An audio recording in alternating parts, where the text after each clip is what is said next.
Salut et bienvenue dans un nouvel épisode. Wow!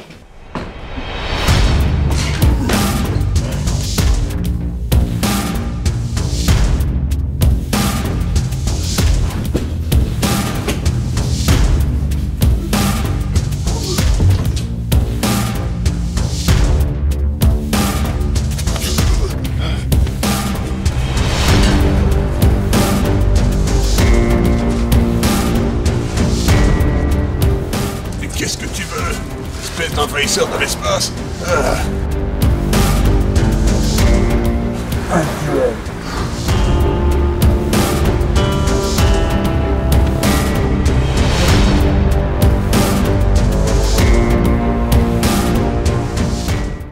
Bienvenue dans un épisode de... Wow! Dans cet épisode-ci, il sera question d'une émission de critique vidéoludique venue de Belgique, dont certains disent qu'elle est certes dynastique, d'autres diraient même, car ils sont relativement rigolos, que c'est une émission historique de critique vidéoludique, car c'est l'une des premières à avoir été réalisée en Belgique. Simplement, je vais vous dire ceci, elle est tellement antique dans son fonctionnement qu'à l'époque, les gens y parlaient de vidéotest et pas de critique vidéoludique. C'est un peu peut-être là que les nouvelles générations ont découvert cette incroyable notion et que maintenant, ils font de la critique vidéoludique au lieu simplement de s'y appliquer comme une discipline à laquelle on peut donner des litres de noblesse. Or, moi, à la critique vidéoludique, j'ai donné des litres de noblesse, j'ai donné mon sang, j'ai donné ma sueur et l'intégralité des pas que j'ai entamés au cours de mon existence m'ont mené à ce moment-ci. Ce moment où ma voix prend son sens, où son puissant sens prend sa puissance et où je redeviens le masque de Pushta, cette fameuse émission que les jeunes gens appellent de nos jours wow! Car il est évident maintenant que je vais vous parler d'un duel qui, c'est certain, me mettra bientôt face à un terrible envahisseur venu de l'espace, un envahisseur venu de l'espace qui m'a certes que séquestré, ce n'est pas facile à dire, certes séquestré, essayez de le dire plusieurs fois de suite, vous verrez, ce n'est pas aisé.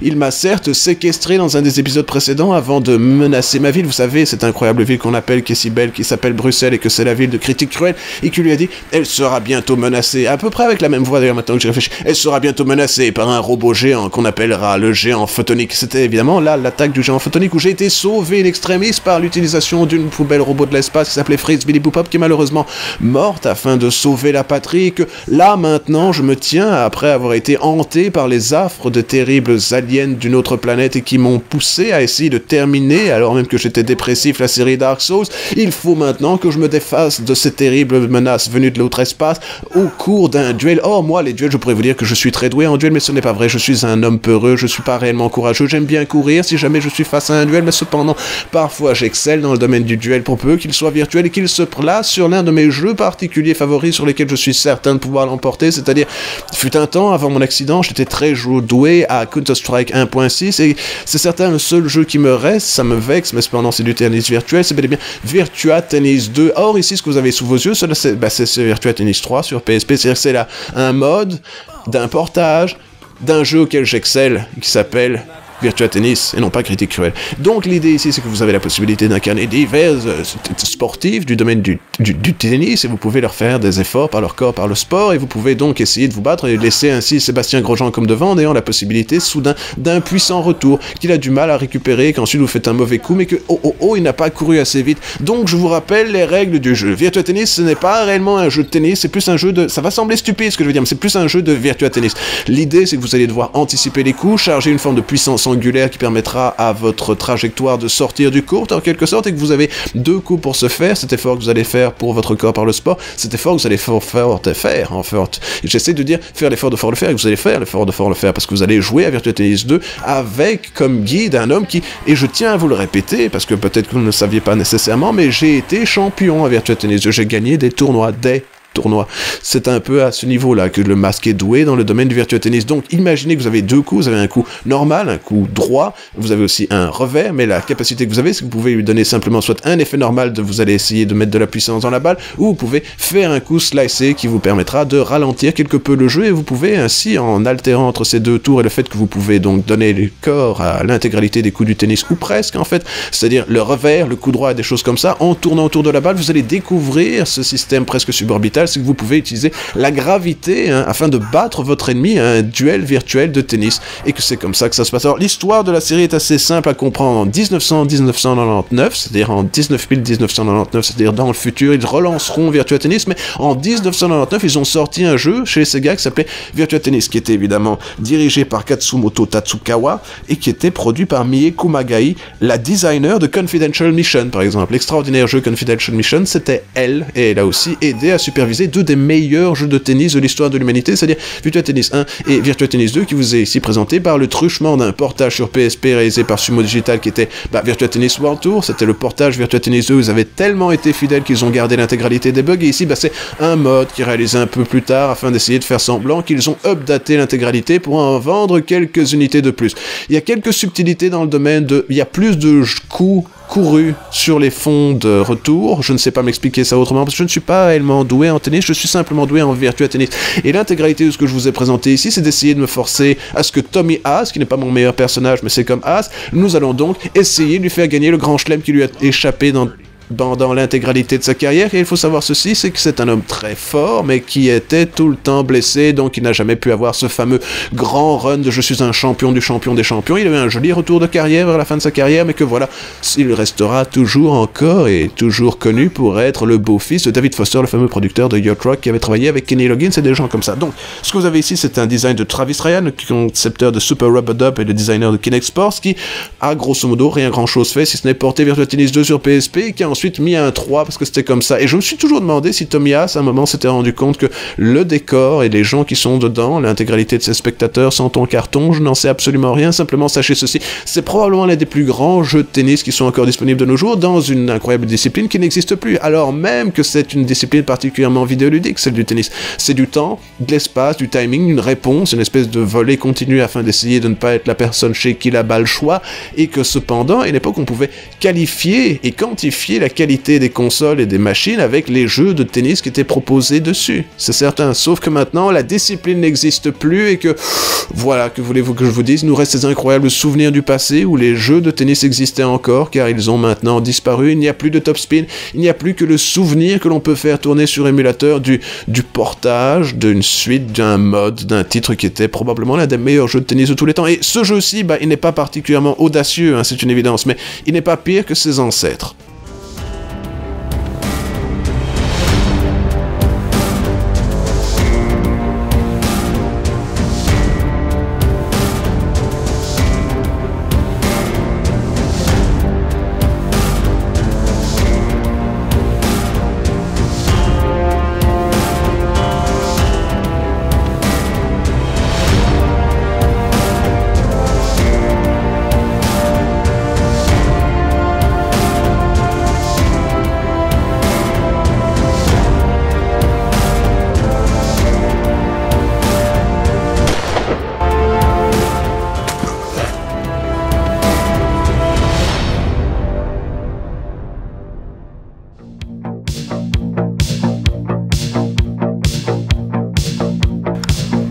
J'espère arriver à temps.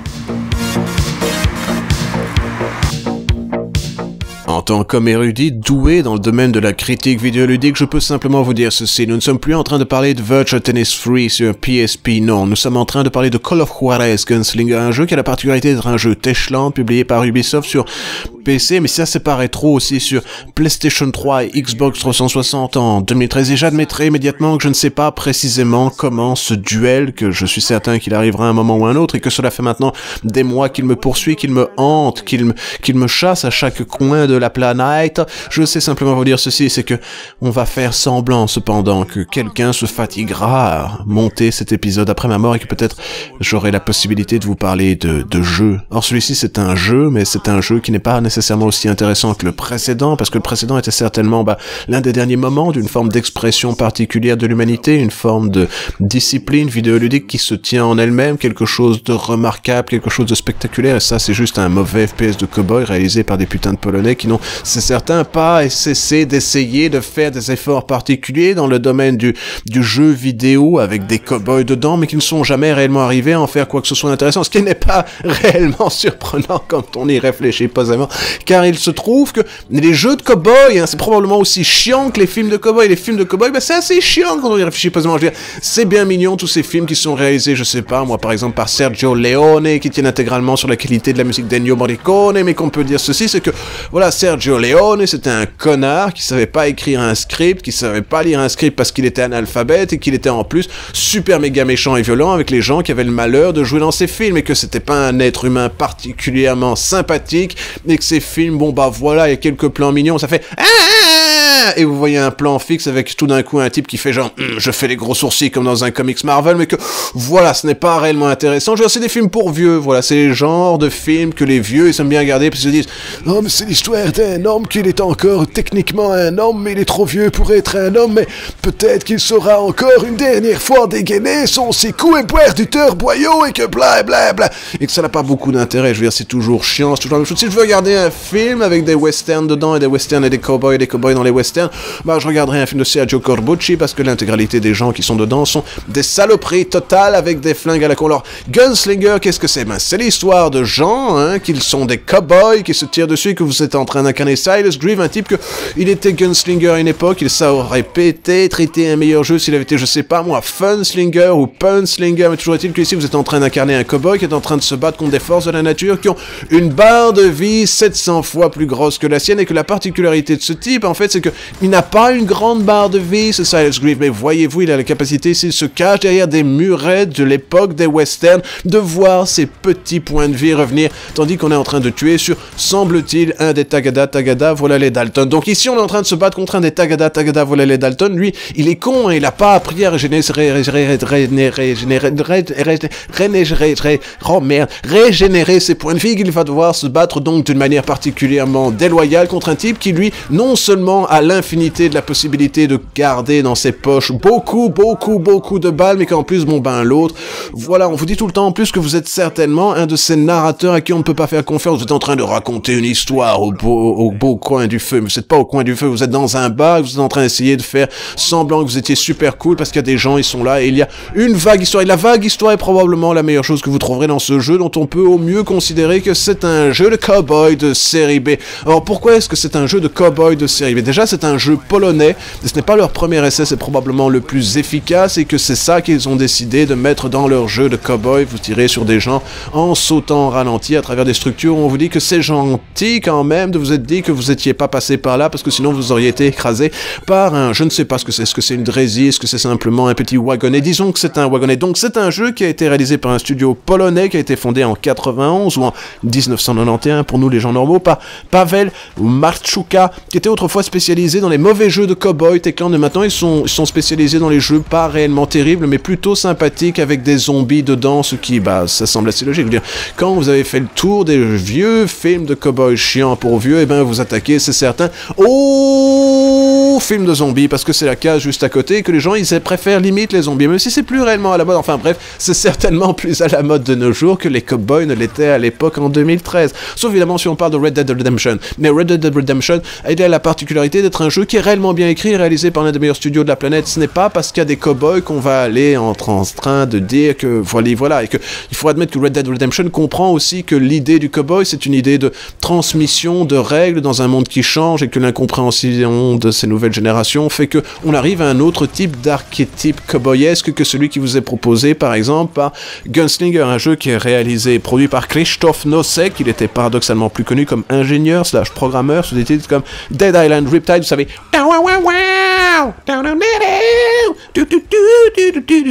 Je fais la musique de la série Riptide, vous êtes probablement trop jeune ou trop vieux pour vous en souvenir, c'est comme ça que ça marche. Il avait aussi travaillé sur Dying Light, qui était un jeu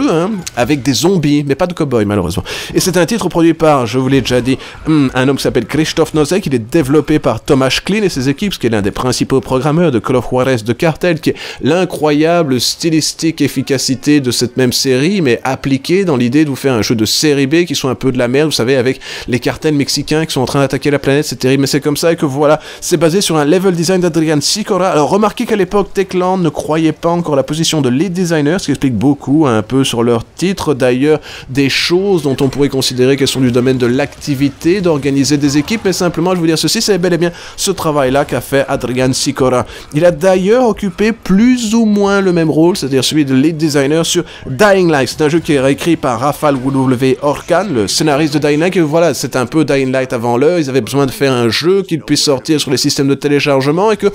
il semblerait que ce soit le meilleur jeu de la série Call of Juarez. Je n'ai pas essayé l'intégralité parce que, admettons-le, je ne suis pas assez payé pour me fatiguer à m'attaquer à des choses aussi anecdotiques, mais je peux vous dire ceci, la portion qui a à voir avec l'idée de faire des duels est plutôt réussie. Je veux dire, c'est la meilleure mortion du jeu, c'est la meilleure mortion du jeu. Je n'ai pas dit portion, je n'ai pas dit morceau, j'ai dit la meilleure mortion du jeu, et que voilà, cela ne vaut quand même pas grand chose parce que les cowboys à la base, je veux dire, c'est chiant quoi, c'est chiant les cowboys. Vous avez toujours l'idée que ça pourrait être intéressant de jouer aux cowboys ou aux indiens, mais que voilà, c'est généralement plus le génocide des indiens qui est intéressant dans tout ceci que de manière intrinsèque des gens qui sont incapables de tirer face à leur. Est-ce que c'est un bon jeu? Non. Est-ce que c'est un jeu médiocre? Oui, peut-être. Je veux dire, j'ai vu de pires FPS bas budget, mais celui-ci n'est pas très réussi non plus.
Un alien mexicain.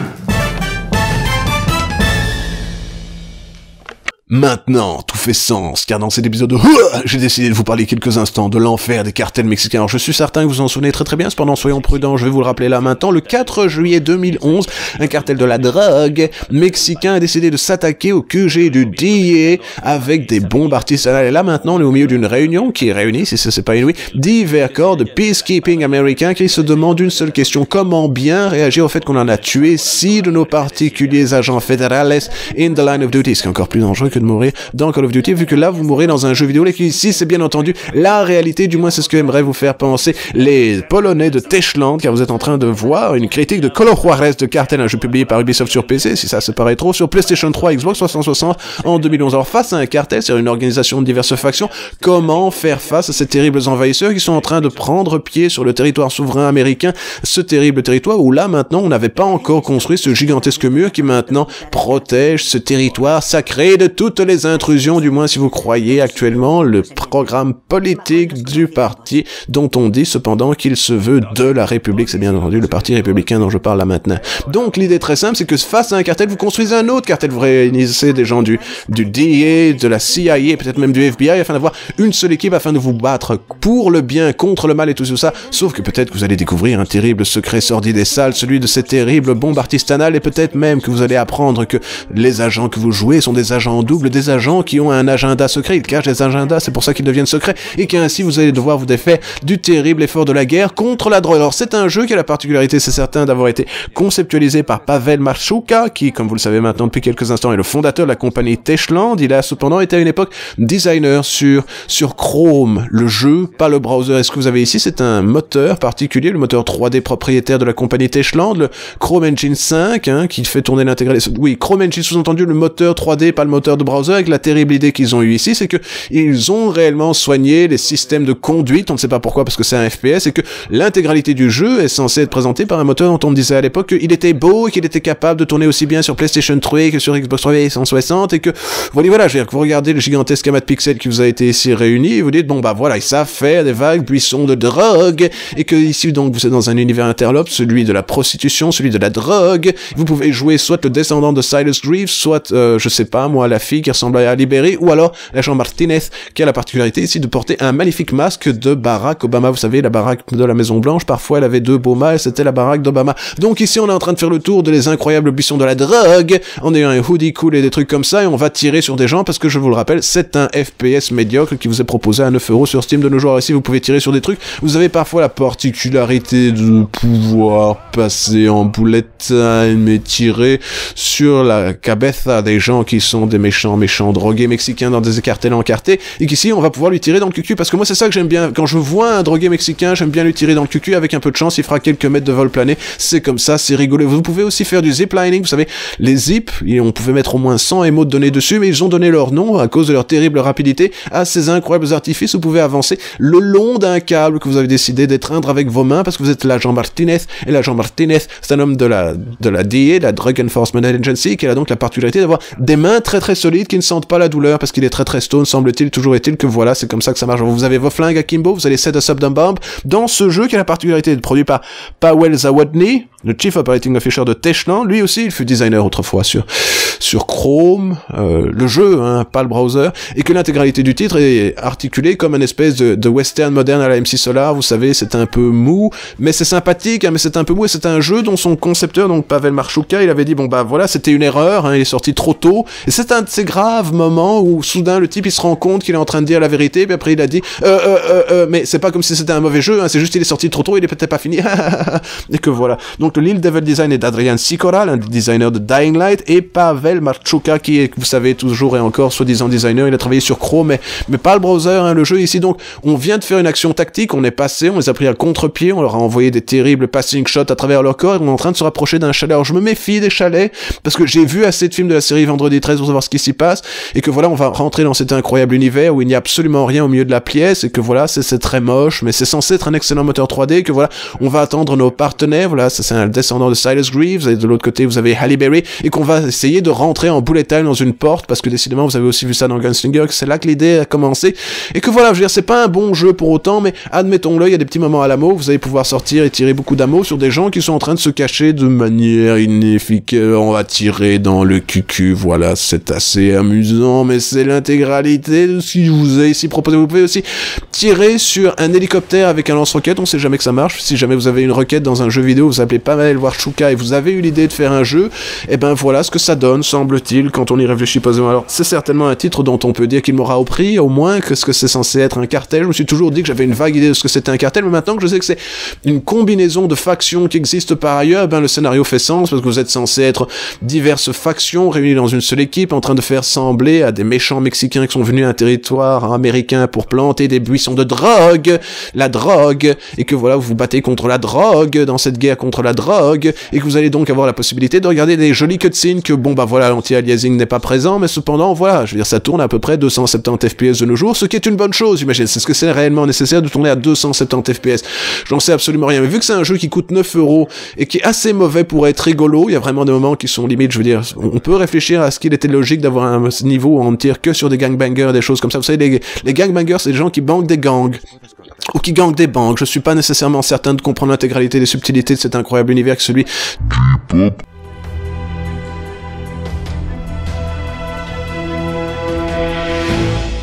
Qui tu es? Pour qui tu travailles? Et pour l'histoire du robot géant, comment t'as fait?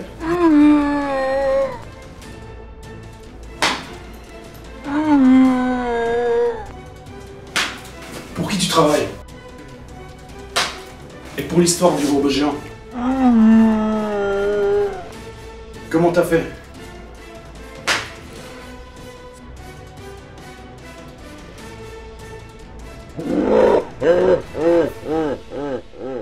Ok. Si tu parles pas, je vais te taper pour de vrai.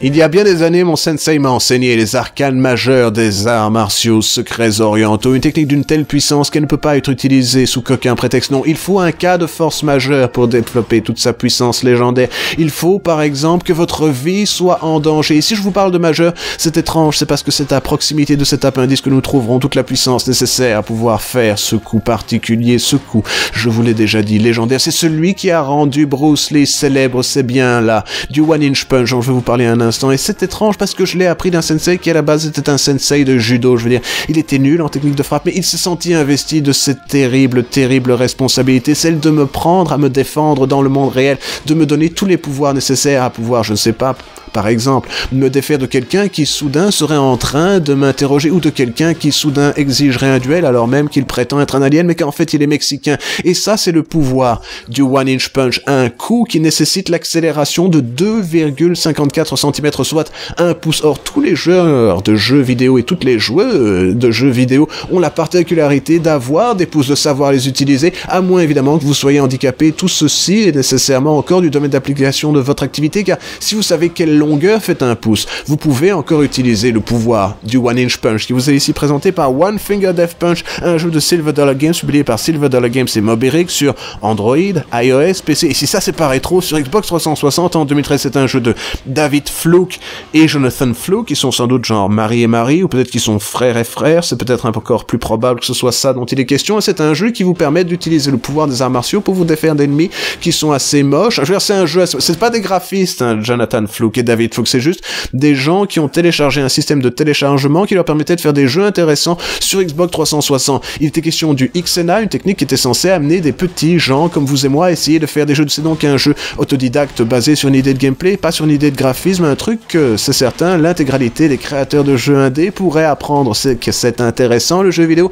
quand il y a du gameplay dedans, les enfants. Alors imaginez tout ceci, imaginez tout cela, vous avez donc deux boutons. Alors si vous êtes sur Android ou sur iOS, vous avez tapé sur les deux côtés de votre écran, il y a un côté à gauche, un côté à droite, et ça vous permet de faire tous les coups de Hokuto Shinken pour vous défaire de stick figures qui ont la particularité soit de prendre des coups, soit de prendre des coups de diverses manières. Les bleus prennent de droite et de gauche, et que vous pouvez aussi utiliser des pouvoirs spéciaux comme le fait d'avoir des choses pour empaler les gens, ou peut-être des petits couteaux pour envoyer à distance, et des armes sympathiques qui vous permettent de faire des efforts pour votre corps par le sport en utilisant toute la didactique de ce système martial qui permet ainsi de tutoyer un des arcanes majeurs de cette terrible discipline, quelque chose qui ne devrait pas être entre les mains du tout venant, mais qui vous est ici proposé par le système XNA. Alors parlons-en quelques instants. C'était un système qui a été annoncé en 2004, qui a été sorti par une première bêta en 2006 et qui est maintenant totalement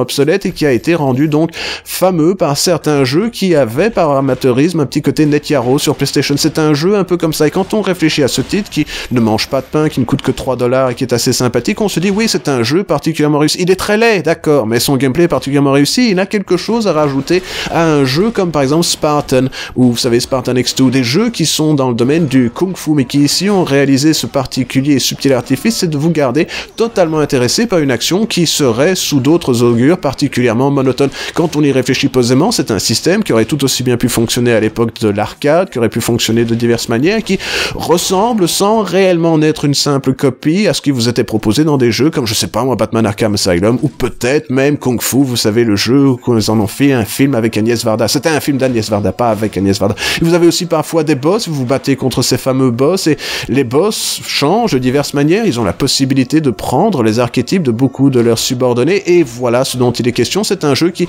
mérite d'être vécu et qui est probablement l'un des meilleurs jeux amateuristes réalisés dans un... D'accord, il est très laid, mais ça n'a pas beaucoup d'importance, parce que ce qui compte dans un jeu vidéo, je vous le rappelle encore une dernière fois, c'est pas les graphismes, c'est le gameplay, et le gameplay de ce jeu est excellent, oui, excellent.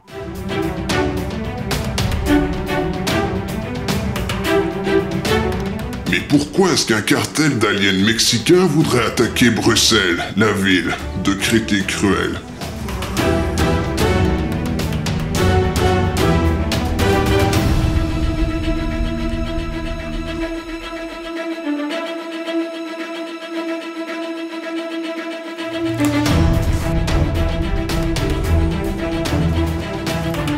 Arthur, maintenant!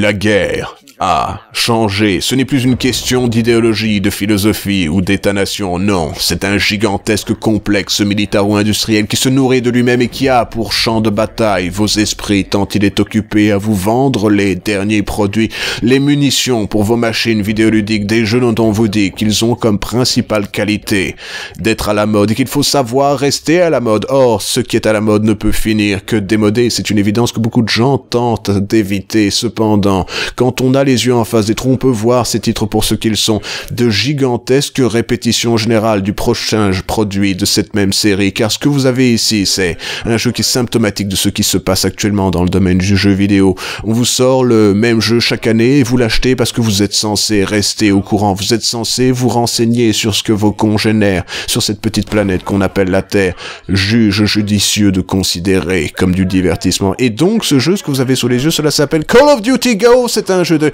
Infinity Ward, Neversoft et Raven Software, publié par Activision sur PC, sur PlayStation 4, sur Xbox One, sur PlayStation 3, sur Xbox 360, ici ça c'est pas rétro, sur Wii U en 2013, c'est Call of Duty dans l'espace, space. La terrible idée quand votre série est en train de battre de l'aile, c'est d'amener son univers vers un système presque science-fictionnel où décidément on va faire, ce n'est pas du tout comme dans Moonraker, le grand effort de se battre dans l'espace, un endroit où personne ne vous entendra tirer, sauf évidemment si vous êtes dans un jeu Call of Duty, ils ont oublié qu'il n'y avait pas d'oxygène dans l'atmosphère de l'hyperespace, qui n'a justement pas d'atmosphère, qui est constituée de vide, et que donc les sons ne sont pas réellement transmis quand on y réfléchit posément. Simplement, quand on voit un jeu comme ceci, on se dit c'est probablement pour une raison très simple qu'il n'est pas aussi populaire que les autres. Ce n'est pas un jeu qui s'est particulièrement bien vendu pour un jeu Call of Duty, voyez-vous. Il ne s'est vendu que 19 millions d'exemplaires, tandis que nous sommes en train de faire le tour du vide interspatial pour tirer sur des gens qui sont au milieu de débris de l'espace. Ce n'est pas un hommage au fameux jeu Space Debris qui était sorti sur PlayStation, c'est plus un hommage à Moonraker qui vous est ici proposé par l'incroyable plume du scénariste Stephen Gahan qui avait travaillé sur Syriana, un film qu'il avait aussi réalisé. Alors l'idée incroyable, c'est qu'à l'époque, si on vous disait c'est le futur, hein, et l'Amérique du Sud a fait une coalition de pays qui ont étrangement choisi comme drapeau celui de l'Union Européenne, et ils font face à l'Amérique parce que les méchants américains qui se trouvent être un peu, vous savez, des cow-boys texans qui font des efforts particuliers pour leur corps par le sport, mais qui sont surtout défaut, et qu'ils sont certains de pouvoir vous dire ceci, c'est qu'ils vont aller faire les Yankees. Alors on se retrouve dans l'espace en train de faire exploser des choses, et oh c'est étrange, vous êtes en train de calculer, vous attendez de pouvoir ouvrir cet incroyable objet, l'opercule de la petite boîte passe, et oh non c'est bête, ils ont repompé Color Juarez en vous proposant de rentrer dans une porte que vous venez de faire exploser et de tirer sur des gens au ralenti, dans l'infini du vide de l'espace où personne ne vous entend bailler. C'est une évidence, sauf évidemment si vous êtes dans Call of Duty. Alors ici, qu'est-ce que vous allez faire? Vous allez vous connectando un système de satellites, et les satellites vont vous proposer d'envoyer vos propres missiles que vous aviez utilisés afin de vous défaire des ennemis de la liberté contre les gens qui sont en train de vous envahir, qui sont bel et bien des Mexicains qui ont décidé de se payer des méchants mercenaires tirés de l'armée américaine qui ont tué votre papa. C'est pour ça qu'on est en train de faire la guerre dans l'espace, dans un grand hommage à ce système Star Wars qui avait été proposé par Reagan avant que maintenant soit devenu une réalité, ce magnifique mur qui garantit la sécurité des États dont on nous dit cependant qu'ils ne sont pas désunis. Ici, on se trouve en plein milieu d'une section à la Modern Warfare, vous avez la possibilité de pouvoir faire beaucoup d'efforts afin de faire de la soldatesque virtuelle du nouveau millénaire. Nous allons faire tomber sur Terre la puissance de la guerre, faire régner sur Terre la loi des sphères en utilisant un terrible arsenal presque militaire. Cela fait une rime de R en plus, et je pourrais rajouter que j'ai déjà mangé de délicieuses pommes de terre. Nous y sommes ici, nous sommes en train de faire le tour d'un terrible train, c'est un peu la map avec le train parce que c'était très à la mode à l'époque, et que voilà. Alors comment expliquer cet échec? Seulement 19 millions de petite boîte vendue dans l'univers. C'est simple, je pense que c'est à cause de Brandon Routh. Je veux dire, Brandon Routh, les gens n'aiment pas Brandon Routh. Il a une voix particulièrement somnifère, les gens, ils entendent sa voix, ils s'endorment, c'est clair, mais cependant, on peut aussi dire ceci, c'est probablement pas le meilleur Superman que vous puissiez vous payer. Vous pourriez carrément vous payer celui de la série télé des années 90. De nos jours, il serait plus adapté à avoir la possibilité de vous vendre des trucs pseudo-militaires dans un futur où vous entrez dans des portes et tout d'un coup, il y a un hommage à Call of Juarez, où décidément, c'est ça que les gens de Techland, ils essayaient de faire, voyez-vous. Il y a aussi ça aussi, c'est très étrange, dans Battlefield, la fameuse série qui est tant apprécié par ce fameux critique littéraire qui s'appelle Michel Field. Alors ici, on est en train de faire le tour d'un train qu'on vient de casser au ralenti afin de tirer sur des gens. C'est comme dans chaque Call of Duty, hein, je vous rappelle, c'est toujours comme ça. Cependant, ici, on a été dans l'espace, où c'était drôle à la Moonraker, on a arrêté des incroyables satellites avec de la puissance de la guerre qui s'appelait Odin et qui avait la possibilité d'envoyer des militaires sur Terre. Non, c'était pas des militaires, c'était des missiles fissiles qui d'ailleurs étaient difficiles à défaire quand on était en train de faire le tour de la Terre. Et que là, maintenant, on est en train de regarder une cinématique, c'est censé être dans la très grande narration, ce n'est pas au niveau de l'opération de cette incroyable idée de l'esprit qui s'appelle le protocole Epsilon, mais simplement, je peux vous dire ceci, c'est un jeu qui est réalisé par des gens, qui contient la musique de David Buckley, le mec qui avait fait la musique de Nice Guys, c'est un film qui, j'arrive pas à me souvenir de la musique, mais c'est pas grave, et de Jason Bourne, le nouveau Jason Bourne. Alors, ça contient des performances de Brandon Routh et d'autres gens qui sont encore plus oubliables, mais le plus gros principe de tout ceci, c'est que là, maintenant, vous avez la possibilité, après avoir vu une séquence, soi-disant cinématique, ce n'est pas ça, vous allez maintenant pouvoir récupérer votre boyfriend, peut-être que c'est votre frère, peut-être que c'est votre coreligionnaire de la guerre, semble-t-il, mais que voilà, vous allez le sauver à travers ce rêve bleu où des incroyables vagues purpurines sont en train de passer à travers les décalcomanies qui sont affichées à l'écran par ce moteur 3D, si ça c'est pas intriguant, qui est basé sur la technologie du moteur de Quake 3 Arena, le fameux ID Tech 3. Je vous rappelle qu'ils sont maintenant à l'ID Tech 6, cela vous donne idée du fossé qui sépare ceci du sommet de la discipline. Maintenant, est-ce que vous avez envie d'y jouer? Non. Est-ce que vous avez joué à ce jeu? Probablement pas, parce que c'est le genre de jeu, si vous avez joué à un Call of Duty, vous avez joué à tous les Call of Duty. C'est pas comme s'ils étaient de pire en pire, c'est toujours le même trip de 8 heures qui coûte je ne sais pas combien d'euros, mais je peux vous dire ceci, celui-ci, j'ai décidé de le critiquer, je vais vous dire pourquoi, c'est parce qu'il m'a été, en quelque sorte, proposé pour un prix qui était imbattable, c'est-à-dire qu'il était vendu 4,99€ dans ma FNUC, et je me suis dit pour 49,99€, 4,99€ plutôt dans ma FNUC, c'est-à-dire bel et bien moins de 5€, 1 cent moins que 5€, j'étais toujours prêt à me rendre compte de ce qui est censé être l'un des plus grands échecs de la série Call of Duty, que vous savez, ils sont allés dans l'espace et que maintenant ils y vont à l'infini. Il faut se dire que Call of Duty Ghosts, ce n'est pas simplement un signe symptomatique de ce qui se passe maintenant dans le jeu vidéo, c'est aussi cette narration à la con avec des retournements de situation tous les 13 instants qui ne sont pas aussi réussis que celui d'un épisode de... Cependant, ici, vous avez une compagnie qui a trouvé la manière de toujours faire des efforts pour leur corps, pour vendre des équipements de sport, et que vous vous retrouvez face à un jeu qui n'a pas réel intérêt. J'imagine qu'il est beaucoup plus intéressant en multi, c'est comme ça qu'on me le dit. Cependant, je ne me suis pas fatigué à y jouer parce que vous voyez, c'est toujours le même truc va-t-en-guerre où les Yankees sont des cow-boys de l'espace et que les cow-boys de l'espace se battent de manière beaucoup moins cohérente que celle dont se battait le Space Sheriff Gaban, mais dont on peut simplement dire ceci, voilà, le mec qui avait tué votre papounet, mais il a survécu, vous savez quoi, il va vous kidnapper, comme ça on va pouvoir faire une suite, parce que maintenant, les Call of Duty, en plus d'être un jeu qui vous sort chaque année, que c'est le même putain de jeu chaque année, avec des acteurs plus ou moins réussis dedans, et qui font la motion capture, et parfois même vous avez la possibilité, c'est étrange, de voir, je ne sais pas moi, Kevin Spacey, mais ici, qu'est-ce que vous avez? Des jeux qui servent à introduire le fait qu'on va vous faire une suite dans le futur. Si ça, c'est pas futé. C'est comme si on faisait un trailer pour un trailer qui permet ensuite d'être acheté pour débloquer le prochain trailer. Vous avez la possibilité d'avoir la suite, que c'est décidément du DLC. Et en plus, c'est un jeu...